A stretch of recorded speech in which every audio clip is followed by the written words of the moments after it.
Donc au niveau du programme, de cet atelier de cet après-midi, donc à qui est destiné cet atelier? Donc il est destiné à tous les professionnels, qui utilisent le module sanitaire de Via Trajectoire, du côté structure prescriptive, c'est-à-dire, qui réalisent des demandes, notamment SSR, SMR et en HAD et c'est bien tous les professionnels, que ce soit des professionnels, SI ou des professionnels, métiers. Les objectifs, de cet atelier, ils sont, multiples. C'est de pouvoir vous présenter, dans un premier temps, l'intérêt d'une interopérabilité entre, Via Trajectoire et le DPI, de vous présenter aussi le fonctionnement de cette interopérabilité, et ses avantages, mais également les différentes étapes de sa mise en œuvre en lien avec, l'équipe interopérabilité du grade et enfin, on aura, une intervention de la DSN, du CHD, Vendée en la personne de Philippe Manmanche qui vous fera un retour d'expérience, puisque, il a, déployé l'interopérabilité entre Via Trajectoire et leur DPI. Il pourra même, faire, une démonstration, en direct. C'est ce qui est prévu.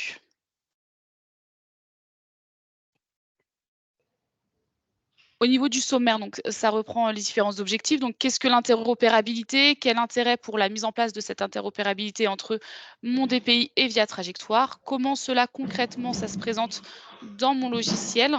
Comment je peux le mettre, en place, au sein de ma structure? Et ensuite, la démonstration du lien entre VT, et DPI par le CHD Vendée. Donc, un petit point pour commencer sur l'interopérabilité. Alors, très, très rapidement, très succinctement, sur déjà pour savoir qu'est-ce que c'est l'interopérabilité et à quoi ça peut servir dans le monde de la santé. L'objectif de l'interopérabilité, c'est vraiment de faire échanger de l'information entre différents logiciels, voire même d'une structure à une autre, de façon standardisée. Ça veut dire qu'on va essayer de transmettre des informations toujours de la même façon. On met ça en opposition avec la compatibilité. La compatibilité, ça va nous permettre de transmettre des informations, mais il va falloir recréer une façon de transférer les informations entre deux logiciels. Et l'avantage de l'interopérabilité, l'objectif, c'est de faire toujours de la même manière pour ne pas avoir à refaire les travaux entre les différents logiciels. C'est d'utiliser vraiment des standards. Et donc, ce à quoi ça peut servir dans le monde de la santé, ça peut servir, par exemple, de passer d'un logiciel à un autre sans avoir à se réauthentifier. Ça peut permettre de partager des documents de santé, et de les faire, que le logiciel receveur puisse comprendre ces données de santé. Ça peut faire éviter la ressaisie d'informations. Là, en l'occurrence, c'est un petit peu ce qui va se passer sur Via Trajectoire. Donc, voilà, on peut avoir pas mal d'objectifs, pas mal d'intérêt à l'interopérabilité dans le monde de la santé.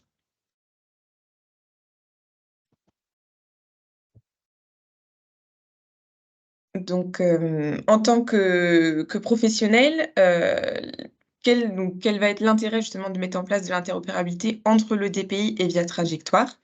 Ça va être, notamment de transférer les données du patient du DPI vers Via Trajectoire lors d'une demande dans le module sanitaire.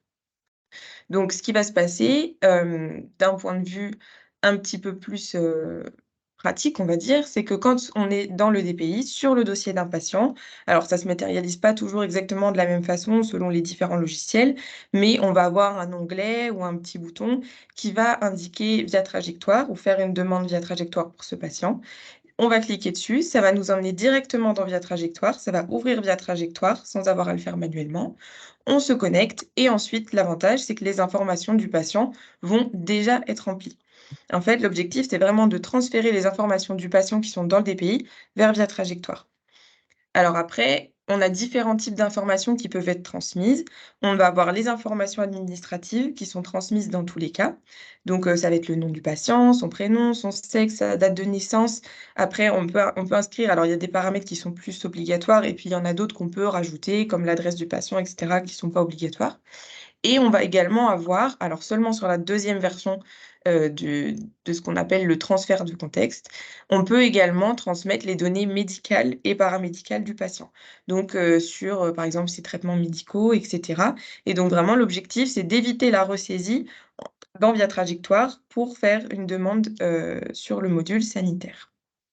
Et également sur le module, grand âge. Ça et permet sur le module. d'initier effectivement, des dossiers via trajectoire sanitaire et également des dossiers via trajectoire grand âge. Voilà, directement à partir du DPI. Donc, l'objectif de ne pas ressaisir ces informations, c'est déjà un gain de temps et puis aussi pour éviter les erreurs de ressaisie, bien sûr, d'un logiciel à un autre. Donc comment le mettre en place, dans une structure? Si vous êtes, professionnel de santé, déjà ça serait, bien d'en informer votre DSI ou votre DSN, dans votre établissement pour, parce qu'ils sont pas forcément au courant de l'existence de ce transfert de contexte et puis, ensuite la DSI ou la DSN peut nous contacter, nous l'équipe interopérabilité du grade, pour qu'on puisse leur donner toutes les modalités techniques, pour mettre en place cette interopérabilité. Donc ensuite, une fois que le contact va être fait entre nous et puis, l'établissement, on va pouvoir transmettre, comme je disais, la documentation technique. On y a un formulaire également à remplir. Et une fois que ça c'est fait, si tout fonctionne et que la DSI est d'accord pour le mettre en place et l'éditeur du DPI également, parce que c'est fait en lien avec l'éditeur du DPI dans la plupart des cas, les développements vont être faits, vont être testés. D'abord, on va avoir une première phase de test, comme un petit peu toutes les fonctionnalités qu'on met en place dans un établissement et ensuite ça pourra être mis en production sur Via Trajectoire. Sachant que ces étapes-là, peuvent prendre, quelques semaines, voire quelques mois. Ça peut dépendre, voilà, des de la réactivité, de l'éditeur. Des fois, c'est pas toujours simple, voilà, d'un côté ou de l'autre. Donc on va pouvoir passer, à la petite, démonstration du CHGV. Je ne sais pas si monsieur Malmanche est connecté?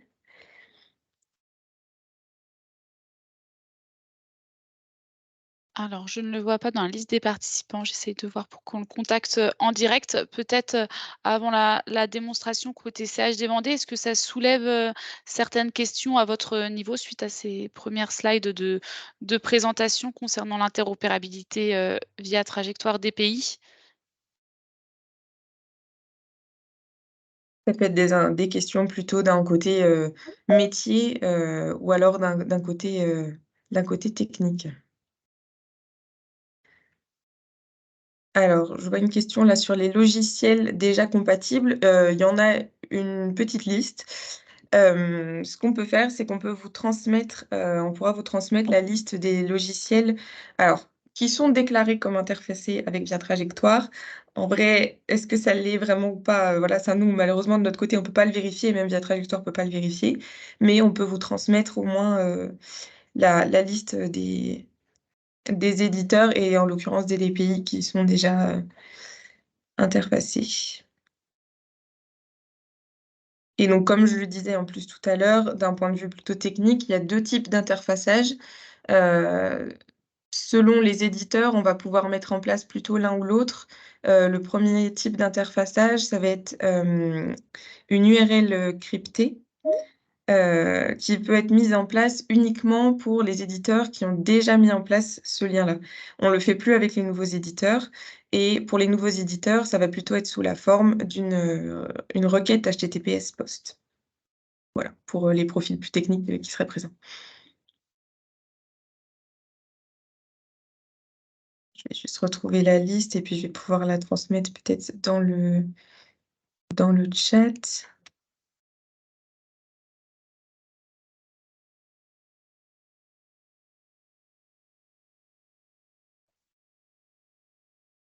J'ai la liste actualisée de mon côté, au 1er novembre. Je vais vous la mettre sur la conversation et c'est un document qu'on vous adressera OK. également avec le support. Et il y a également une demande, de documentation, sur ce qui concerne les prérequis techniques et spécifications. Donc là, on a de la documentation, hein, qui nous a été transmise Ouais, par l'éditeur via Trajectoire qu'on pourra, vous transmettre. On va vous transmettre le package, par mail. c'est ça. Et ensuite, comment se passe-t-on sur Via Trajectoire si on n'a pas le même code utilisateur? Là, pour le coup, je suis pas forcément sûre de comprendre la question. Sur le code utilisateur, si vous pouvez peut-être, ouvrir votre micro pour préciser, la question?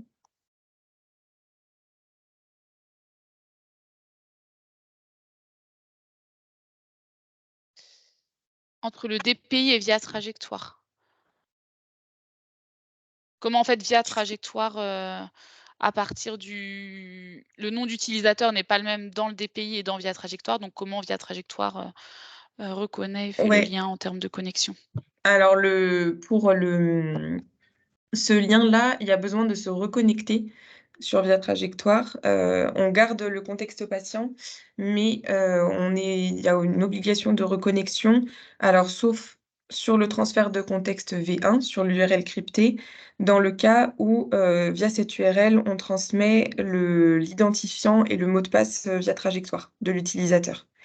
Mais sinon, pour la V2 ou si dans la V1, on ne transmet pas, le l'identifiant et le mot de passe, il y a une obligation de reconnexion sur, Via Trajectoire. Ça permet seulement le transfert du contexte, patient entre DPI entre le DPI et Via Trajectoire.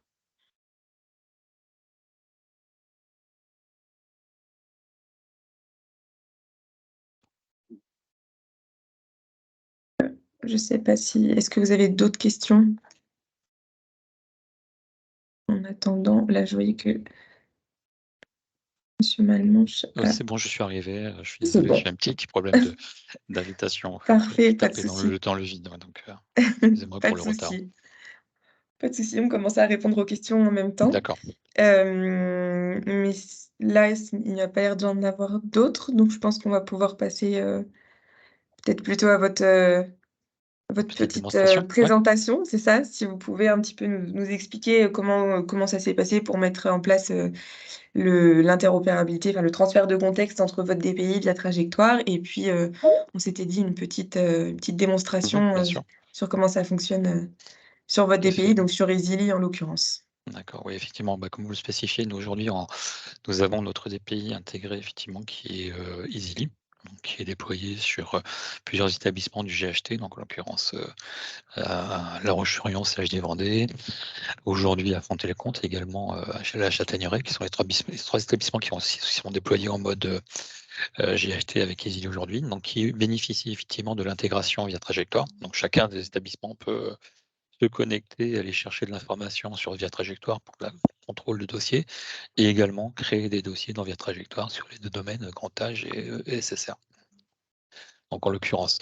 Donc en termes de déploiement, on a travaillé en collaboration effectivement avec le GCS, également avec Easily en amont, et puis également avec un petit peu des questions d'ordre technique, je crois le CIRA qui est en fait à l'origine de Via Trajectoire.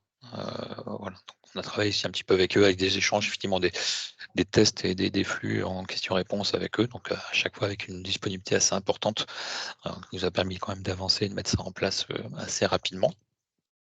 Alors, je ne sais pas ce que vous avez spécifié un petit peu en amont, simplement effectivement pour dire qu'en termes d'intégration de données sur la création du dossier, aujourd'hui, alors je parle des ILI que nous avons au sein de nos établissements, l'intégration, je dirais, n'est pas exhaustive. C'est-à-dire qu'effectivement, on leur a demandé d'aller plus loin dans le transfert des données.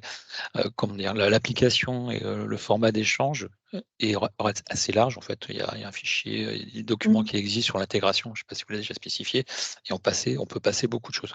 Après, en retour, tout dépend en fait du niveau d'implication ou moins d'intégration de l'éditeur en fait du DPI qui va autoriser entre guillemets ou non à envoyer les données vers Via Trajectoire.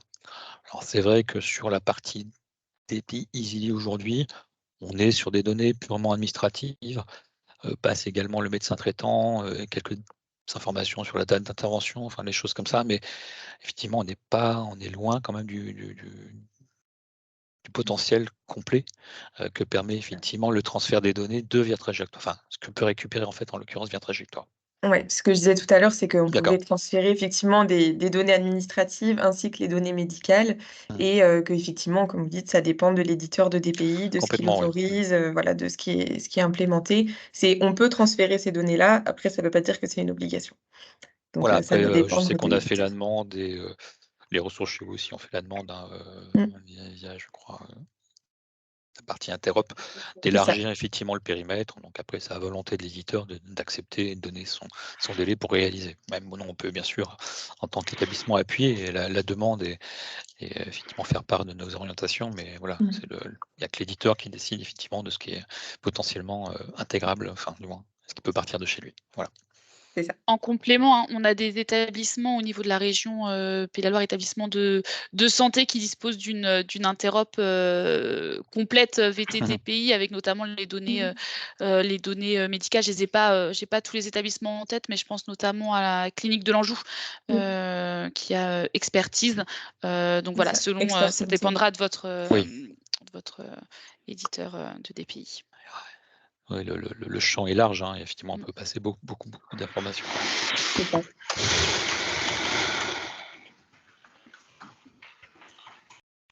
Voilà ce que je pourrais dire effectivement. Je peux vous le présenter Ouais, c'est rapidement. assez complet. Par Si vous contre, il pouvez nous faut me partager l'écran, peut-être m'autoriser à.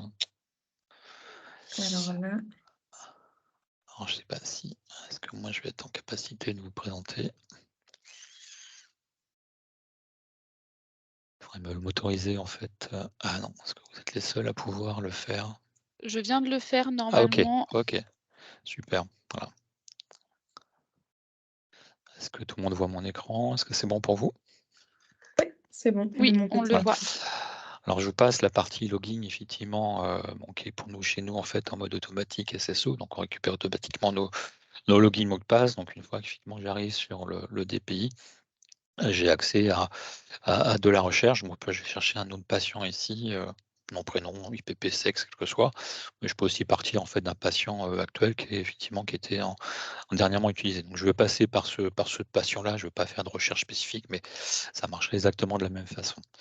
Donc là, dans le pays, je vais aller chercher le dossier de soins. Je vais sélectionner une hospitalisation, n'importe laquelle, hein, ça n'a pas d'importance, que je vais ouvrir. Donc sur mon patient test ici, je vais avoir effectivement des informations, bon, l'ordre médical et autres, avec toute la partie historique. Et de notre côté, en fait, ici, on a une partie lien, et c'est ici qu'on va aller chercher en fait le lien vers Via Trajectoire. Donc c'est quelque chose qu'on a implémenté, comme je disais tout à l'heure, un petit peu en amont au niveau du GHT Vendée. Donc en fait, c'est pour ça qu'on a mis ces raccourcis en fait directement dans la partie GHT Vendée. C'est-à-dire qu'en fait, les 3 établissements qui aujourd'hui disposent des ELI peuvent accéder en fait de la même façon, avec le même processus vers Via Trajectoire. On a intégré ici dans le raccourci, dans les liens, à la fois possibilité de consulter le dossier, parce que ça peut être le cas, enfin consulter un dossier en fait en particulier, pas forcément celui du patient, mais éventuellement j'ai besoin d'aller chercher des informations sur un patient, je peux aller quand même effectivement consulter Via Trajectoire, et là j'accède en fait directement à la complétude en fait de la trajectoire en fonction de mes droits. Et effectivement la partie création de dossier se fait ici. Donc on va passer par cet élément, créer dossier. Donc là je choisis le type d'orientation, soit SSR ou soit grand âge, n'importe, on va dire, pourquoi pas mon établissement SSR. Je confirme le choix. Et là, je crois que c'est un petit peu, je suis arrivé peut-être tout à l'heure à ce moment-là, on rentre en fait notre identifiant vers trajectoire. Il n'y a pas de transfert d'identité en fait, C'est ici. ça. Ce qu'on disait tout à l'heure, c'est qu'on est D'accord, obligé de voilà. passer par cette, non, ne vous Voilà, inquiétez pas, par l'authentification, cette fenêtre de voilà. connexion, ouais. Mais donc on a quand Alors même il l'ouverture faut automatique de Via Trajectoire et puis,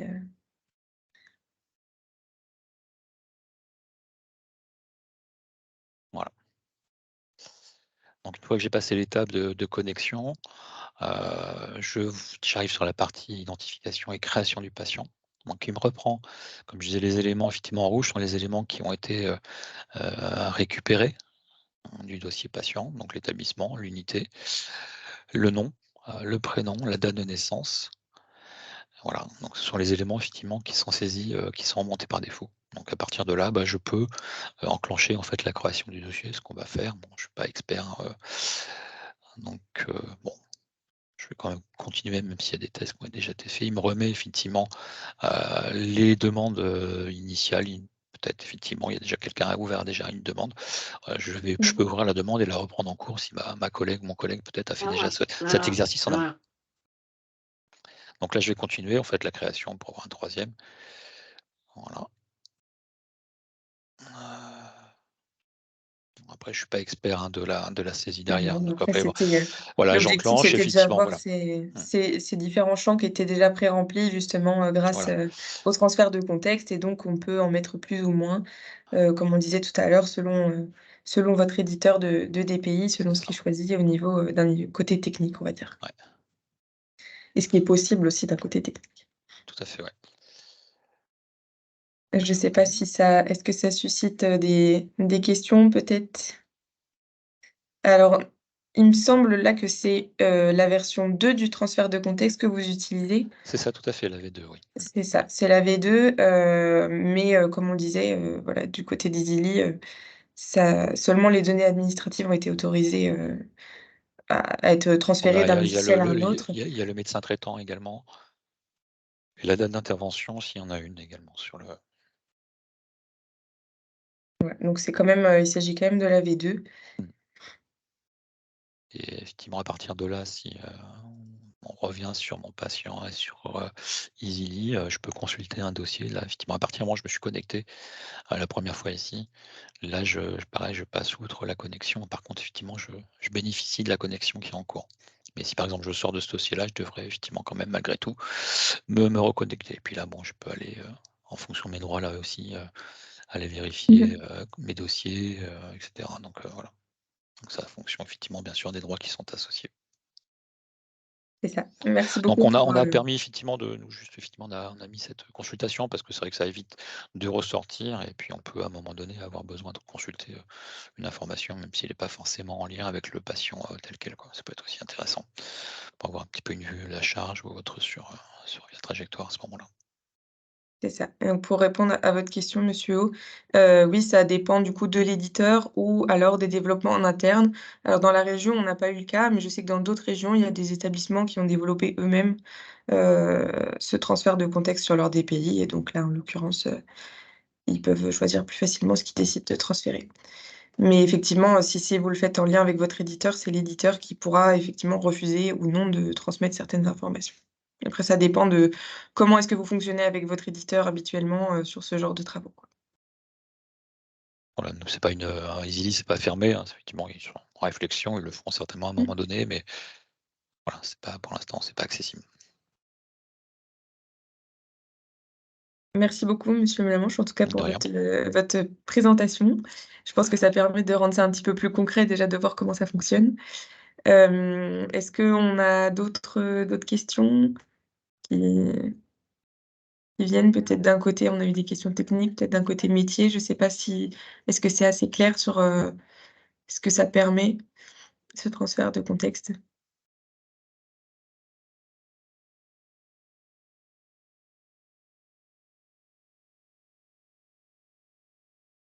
Ça semble clair en tout cas. Oui, une autre question monsieur, allez-y. Vous pouvez Je suis ouvrir votre désolé, micro. hein, je Non, monopolise non, un peu, allez-y. j'ai ouvert le micro parce que j'en avais marre d'écrire. Vous avez des expériences avec Software, des expériences d'implémentation avec HM pour Hospital Manager? Alors on est en cours de mise en place, sur, l'hôpital privé du Confluent, qui est assez réactif là-dessus. En tout cas, le contact qu'eux ont chez Software est assez réactif et par contre, ils mettent en place uniquement la V1 pour l'instant chez Software. OK, Du côté éditeur, en tout cas, ils sont pas prêts à mettre en place la V2. Mais d'accord. étant donné que c'est un éditeur qui a déjà eu le droit de mettre de la V1, on peut le mettre donc avec seulement, du coup, les données, administratives pour le coup. D'accord, merci beaucoup. Ça concerne plusieurs de mes collègues qui sont aussi sur la discussion, donc voilà, je me suis permis. Ça marche, parfait, pas de souci. Alors toutes les UF doivent être connues du DPI et via trajectoire. J'avoue que c'est une bonne question. Alors non, pas forcément. C'est-à-dire qu'on peut enfin, on peut effectivement créer un dossier, ça puis après finalement choisir effectivement dans le alors vaut mieux que ça soit synchronisé, enfin effectivement après c'est toute la partie, qui est en cours entre la partie synchronisation Aurore via trajectoire, mais c'est vrai que c'est indépendant. C'est vrai que le voilà, on peut aussi effectivement, ne pas être complètement en phase avec effectivement la création et simplement après l'aide dans via trajectoire pour sélectionner l'UF, du moins le service, parce qu'on ne parle pas d'UF, je crois, dans via trajectoire, plutôt de service, effectivement, qui est en phase. Mais effectivement, avec la synchronisation en cours, hein, sur l'aurore via trajectoire, je pense que ça, c'est un autre point, mais effectivement, ça va aussi dans ce sens. Normalement, on a une structure à peu près équivalente. Après, tout dépend comment on a déclaré des services au niveau de la trajectoire, ou est-ce qu'on a vraiment quelque chose de très très fin en mode UF ou plutôt service global. Voilà. Après, ça dépend un petit peu du regroupement qui est fait dans le trajectoire en termes d'usage. C'est ça. Puis après, ça peut faire partie des informations qui sont potentiellement à ressaisir dans via trajectoire pour le coup. Tout à fait, ouais. Comme on le disait, effectivement, vu que tout n'est pas forcément entièrement transmis, si jamais il y a pas de synchronisation, ça peut faire partie des informations à retransmettre.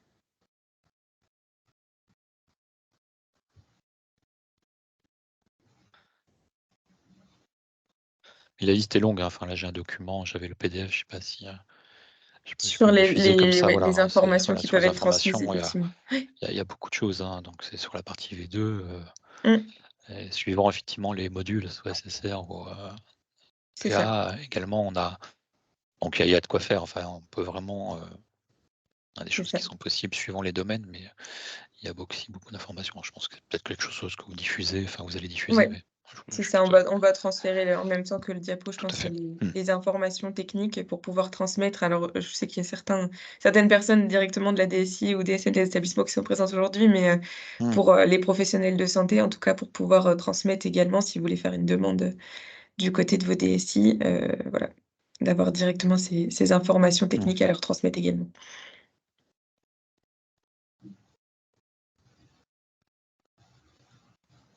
Est-ce qu'il y a d'autres questions pour, cet atelier? Juste peut-être que quand même, juste petite information, attention, à enfin, pendant les tests, parce que c'est vrai qu'on s'est fait un petit peu, on est resté bloqué par moment sur il faut bien avoir les droits aussi de création, Mmh. complets pour pouvoir tester.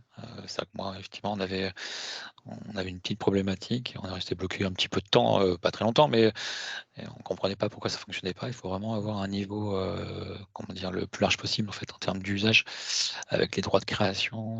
Voilà, il faut vous avez bien ça effectivement. C'est vrai qu'on avait demandé au GCS effectivement de nous autoriser effectivement d'allocation effectivement d'espace-temps pour pouvoir créer effectivement. Donc ça peut être attention au test aussi en termes de contrôle ou de validation. Bon, c'est un petit point qu'on avait vécu et qui était un petit peu bloquant. Voilà.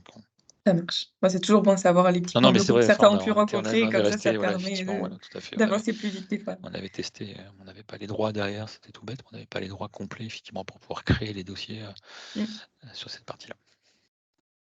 Et pour répondre à votre question, monsieur Renaudino, il me semble pas que d'interface soit possible dans l'autre sens de la transmission de via trajectoire vers les DPI. Hem, Non, c'est monodirectionnel pour l'instant, Oui. ouais. ouais, c'est ça, ça va être alors plutôt sur les DEI, par exemple, dans les EHPAD et cetera, où on peut avoir de la transmission d'informations dans ce sens-là, mais vers les DPI, il me semble pas qu'il y ait d'interface qu'on puisse mettre en place dans l'autre sens. Non, je confirme, effectivement, il n'y a qu'une seule direction, des pays vers VT, pour le moment. Je veux bien, Laure, que tu remettes la slide où on a toutes les coordonnées, Oui. utiles, aussi justement pour vous rappeler nos coordonnées et notamment, les coordonnées mail de l'équipe, interopérabilité, du GRAD Pays de la Loire puisque, si vous avez la moindre question au sujet de l'interopérabilité, via Trajectoire des pays, vous pouvez N'hésitez pas. directement adresser votre demande, à l'équipe, Interop. Donc là, on vous a remis, les coordonnées, utiles, notamment, côté, via Trajectoire aussi, avec, les coordonnées de notre support technique, régional, via Trajectoire sanitaire. L'adresse mail de l'équipe interopérabilité. C'est ça. N'hésitez pas si vous avez, même ne serait-ce que des questions, on reste, disponible pour y répondre.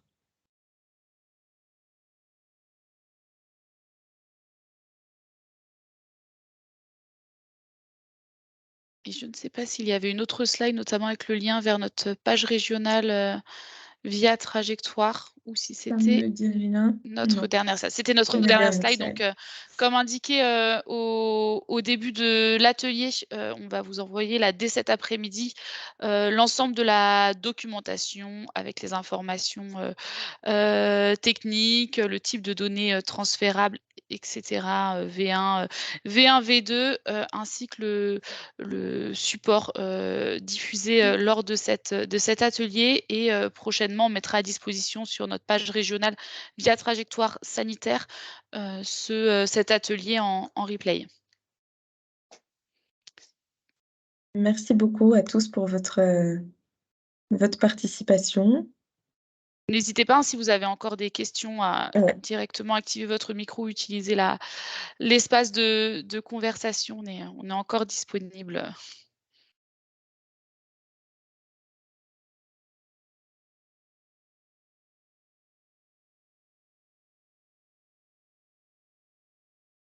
Et encore un grand merci, hein, Monsieur Malmanche, pour votre De rien, non, non, intervention et c'était pas. la démonstration. Je pense que c'est très parlant pour l'ensemble des professionnels d'avoir les visuels et comment ça fonctionne finalement.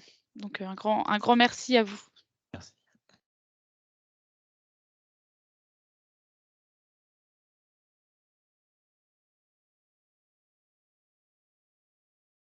J'ai pas l'impression qu'il y a de nouvelles questions qui arrivent, donc on vous remercie. N'hésitez pas à revenir vers nous si vous avez la moindre question.